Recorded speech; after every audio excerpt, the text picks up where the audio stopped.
Thank you, Mr. Speaker. Mr. Speaker, that's very interesting. You've never called me by that name, but I'll take it. Mr. Speaker, I rise to support this CARA for the following reasons. I'm happy that finally money can be distributed to the counties. However, I'm not very happy with the amount which has been allocated to county governments. The national government keeps on clawing back on devolution, allocating ministries billions of shillings, yet county governments, and that's where most of our population reside, are given peanuts. Mr. Speaker, I was looking at the numbers here today, and although someone will clap and say Narok County has been given an additional allocation of 171 million shillings, the assemblies have only been, the ceiling has only been raised by 1.4 million shillings.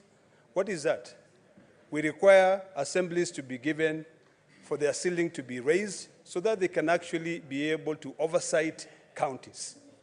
I think what we need to do, Mr. Speaker, is with the little money that has been allocated to the county governments, we need to ensure a fiduciary responsibility on the side of the accounting officers. That is where we are missing the point.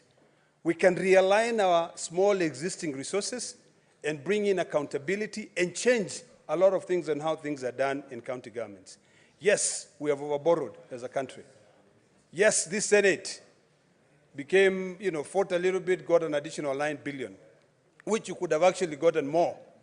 I never voted for the division of revenue because I felt like the little money that was given was not enough.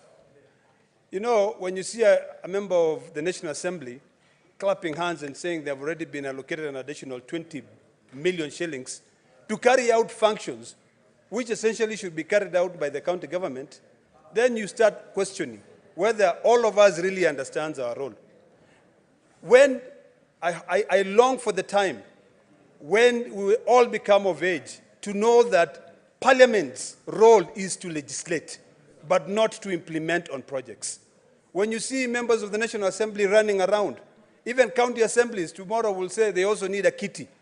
And these are the things that we've been fighting about. I think we need to think about the future generation. And the time for us to think about the future generation is now. Mr. Speaker, I think my time is over. Senator Wamatinga. Thank you very much, Mr. Speaker. Sir, I also rise to support. Indeed, Mr. Speaker, sir, let me start by